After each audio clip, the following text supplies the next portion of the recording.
आज की वीडियो में हम आपको खाने पीने की चीज़ों की मैन्युफैक्चरिंग के बारे में बताने वाले हैं, जिसे देखकर आपका ज्ञान काफ़ी ज़्यादा बढ़ने वाला है। दोस्तों बने रहे वीडियो में अंत तक, क्योंकि यह वीडियो काफ़ी ज़्यादा मज़ेदार होने वाली है। लेकिन वीडियो शुरू करने से पहले अगर आपने अभी तक चैनल को सब्सक्राइब नहीं किया है तो चैनल को सब्सक्राइब करके पास में दिए गए बेल आइकन को दबाकर ऑल का ऑप्शन जरूर सिलेक्ट कर ले। नंबर 1 पर है ओरियो बिस्किट। दोस्तों ओरियो बिस्किट खाना किसे पसंद नहीं होता, और यही वजह है कि यह मार्केट में हमेशा डिमांड में रहता है। तो इसीलिए आज हम आपको बताने वाले हैं कि ओरियो बिस्किट को फैक्ट्री में कैसे बनाया जाता है। ओरियो को बनाने के लिए सबसे पहले ढेर सारे रिफाइंड शुगर और कोकोआ पाउडर को एक ब्लेंडर में डालकर उन्हें अच्छी तरह से मिलाया जाता है। और आपको बता दें कि ओरियो बिस्किट की इसी मिक्सचर से उसका यूनिक टेस्ट और लुक प्राप्त होता है। शुगर और कोकोआ पाउडर के मिक्सचर को बनाने के बाद उसमें नमक और कुछ स्पेशल और सीक्रेट इंग्रेडिएंट्स मिलाकर उन्हें अच्छे से ब्लेंड कर लिया जाता है। और उसके बाद इस मिक्सचर में मैदा डाला जाता है, और मैदा डालने के बाद इसको एक बार फिर से ब्लेंड किया जाता है। और इस निरंतर ब्लेंडिंग की वजह से मिक्सचर आटे का रूप ले लेता है, और इस तरह से बिस्किट बनाने का पहला फेज कंप्लीट हो जाता है। और अब दूसरे फेज में पहले फेज में बनाए गए आटे को एक मोल्डिंग मशीन में डालकर उसे बिस्किट का शेप दे दिया जाता है।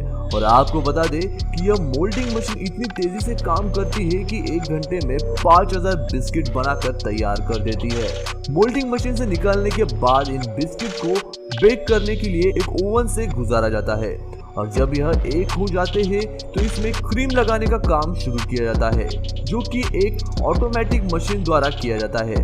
यह मशीन बिस्किट के बीच में क्रीम लगा देती है, और उसके बाद दूसरी मशीन इन क्रीम के ऊपर बिस्किट की अपर लेयर को लगा देती है, और इस तरह से बिस्किट तैयार हो जाता है, जिन्हें आगे पैकेजिंग स्टेशन में भेजा जाता है, और पैक करके इन्हें ट्रक में लोड करके मार्केट में भेज दिया जाता है। नंबर 2 पर है इक्लेयर्स। इक्लेयर्स चॉकलेट के दीवाने तो सभी होते हैं, और यह खाने में भी बहुत टेस्टी लगती है।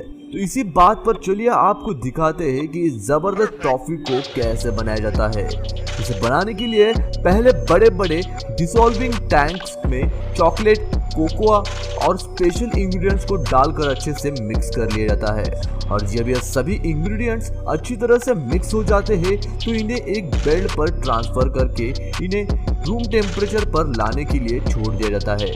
और जब यह रूम टेम्परेचर पर आ जाते हैं तो इन्हें एक कूलिंग मशीन में डाला जाता है, जो इस लिक्विड मिक्सचर को कूल करती है, और इसकी वजह से ही टॉफी में यूनिक टेक्सचर और यूनिक फ्लेवर पैदा होता है।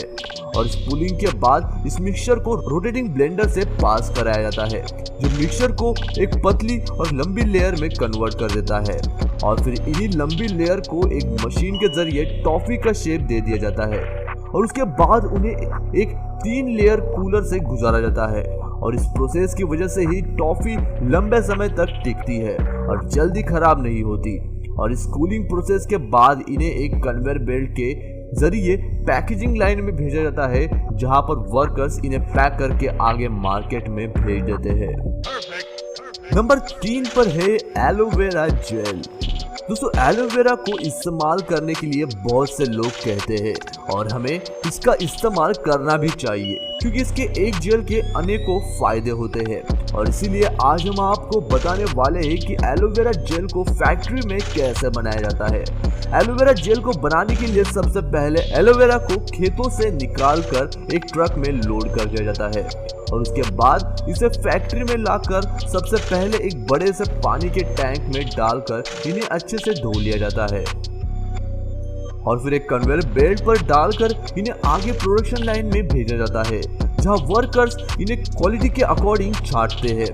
और फिर इन छटे हुए एलोवेरा को वर्कर्स बीज से काटकर उनका जेल कलेक्ट कर लेते हैं, और जेल निकालने के बाद इसे एक एल्युमिनियम फॉइल में पैक करके दूसरी फैक्ट्री में भेजा जाता है, जहां पर एलोवेरा जेल में कुछ खास किस्म के ऑयल्स, पाउडर और होल लीफ कॉन्सेंट्रेट मिलाकर एक ब्लेंडर में डालकर अच्छी तरह से मिक्स कर लिया जाता है।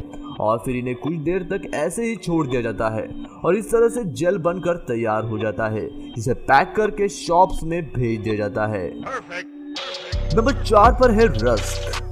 चाय हो और चाय के साथ टोस्ट हो तो चाय का मजा ही कुछ और होता है। लेकिन दोस्तों, क्या आप जानते हैं कि इसे फैक्ट्री में कैसे बनाया जाता है? तो आइए देखते हैं कि टोस्ट कैसे बनाए जाते हैं। इसको बनाने के लिए बहुत से इंग्रेडिएंट्स जैसे कि मैदा और शुगर ईस्ट को सही मात्रा में एक साथ ब्लेंडर में डालकर अच्छी तरह से मिक्स कर लिया जाता है और मिक्स होने पर यह मिक्सचर आटे का रूप ले लेता है और मिक्सिंग के बाद मोल्डिंग प्रोसेस की शुरुआत होती है, जिसमें गूंथे हुए आटे को मोल्ड में डालकर उसे अच्छे से बेक करने के लिए बेकिंग सेक्शन में भेजा जाता है, जहां पर बेकिंग की वजह से आटे का मिक्सचर ब्रेड का रूप ले लेता है और यह ब्रेड काफी सॉफ्ट होता है और इसीलिए इसे एक दिन तक ऐसे ही रख दिया जाता है और फिर अगले दिन इस ब्रेड को स्लाइसिंग मशीन में डालकर उन्हें एक प्रॉपर शेप में कट किया जाता है और जब कटिंग हो जाती है तो फिर वर्कर्स हाथों से ब्रेड की सभी स्लाइसेस को एक ट्रे में जमाने का काम करते हैं और जब यह काम पूरा हो जाता है तो फिर ट्रे को दोबारा ट्रॉली में लोड करके बेकिंग के लिए भेजा जाता है, जहां पर इन्हें 90 डिग्री सेल्सियस पर 10 मिनट तक बेक किया जाता है और जब यह अच्छी तरह से बेक हो जाते हैं तो इन्हें कुछ देर तक ठंडा होने के लिए रख दिया जाता है और इस तरह से टोस्ट बनकर तैयार हो जाता है, जैसे एक कन्वेयर बेल्ट पर डालकर पैकेजिंग स्टेशन में भेजा जाता है, जहां पर टोस्ट को पैकेट में पैक करके मार्केट में भेज दिया जाता है। नंबर 5 पर है डालडा मेकिंग फैक्ट्री। दोस्तों, घी लगभग सभी लोग खाना पसंद करते हैं, मगर दोस्तों देसी घी बहुत महंगा होता है और इसीलिए बहुत से लोग इसे अफोर्ड नहीं कर पाते और इसी वजह से लोग डालडा घी का इस्तेमाल करते हैं। तो दोस्तों, क्या आप जानते हैं कि डालडा घी में क्या मिलाया जाता है और उसमें मिलाए जाने वाले इंग्रेडिएंट्स आपके सेहत के लिए अच्छे हैं भी या नहीं? तो आइए देखते हैं कि डालडा घी फैक्ट्री में कैसे बनता है। बता दें कि डालडा घी को कई तरह के चुनिंदा पेड़ों से बनाया जाता है, जिसमें पाम टी, ताड़ का पेड़ और चेवरी का पेड़ शामिल होता है। घी बनाने के लिए सबसे पहले पाम ट्री के बीज से तेल निकाला जाता है और तेल निकलने के बाद उन्हें एक फिल्टर में डालकर उनके अंदर की सभी इम्प्योरिटीज को निकाल लिया जाता है और फिर इस तेल को एक बड़ी सी भट्टी में डालकर उसे पका लिया जाता है और जब तक तेल पक रहा होता है तो उसमें कलर पिगमेंट और तरह तरह के फ्लेवर डाले जाते हैं और फिर घी का स्वाद बढ़ाने के लिए विटामिन ए और विटामिन डी डाला जाता है और फिर तेल को पकने के बाद छोड़ दिया जाता है और इस तरह से घी बनकर तैयार हो जाता है। लेकिन इसे पैक करने से पहले 25 डिग्री से 30 डिग्री सेल्सियस पर रखकर ठंडा कर लिया जाता है और फिर घी को डब्बों में डालकर पैक कर लिया जाता है। और दोस्तों, जाते जाते आपको बता दें कि कुछ लोकल कंपनियां ज्यादा मुनाफा कमाने के चक्कर में ऑयल के साथ मोम भी मिला देते हैं, इसीलिए कभी घी खरीदे तो लोकल कंपनी का घी ना ले। आखिरी नंबर पर है साबूदाना मेकिंग। अगर बात करें धार्मिक फूड की तो इस लिस्ट में साबूदाना सबसे ऊपर आता है, जिसका ज्यादातर इस्तेमाल धार्मिक भोजन के लिए किया जाता है। तो आइए देखते हैं कि साबूदाना फैक्ट्री में कैसे बनता है। साबूदाना बनाने के लिए सबसे पहले टैपियोका नाम के पेड़ को हार्वेस्ट किया जाता है और फिर इन्हें फैक्ट्री में लाया जाता है, जहां पर इन्हें पानी से अच्छी तरह से साफ करके इनके ऊपर लगी मिट्टी को हटा लिया जाता है और फिर मशीन के जरिए टैपियोका की ऊपरी परत को निकाल लिया जाता है और फिर इन्हें एक वाइब्रेटिंग कन्वेयर बेल्ट के जरिए क्रशिंग मशीन में डालकर अच्छे से क्रश कर लिया जाता है और जब ये अच्छी तरह से क्रश हो जाते हैं तो एक पेस्ट का रूप ले लेते हैं।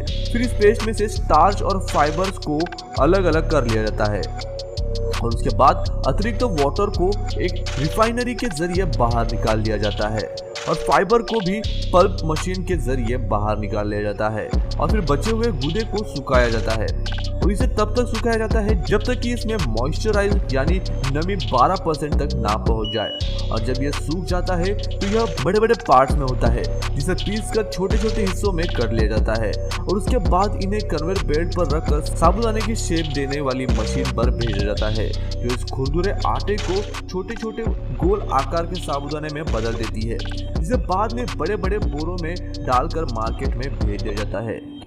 दोस्तों, आज के वीडियो में इतना ही। यदि वीडियो अच्छा लगा तो वीडियो को लाइक करें और चैनल को सब्सक्राइब करें। आपको वीडियो में से कौन सा पार्ट सबसे ज्यादा अच्छा लगा यह हमें कमेंट सेक्शन में बताना मत भूलिएगा।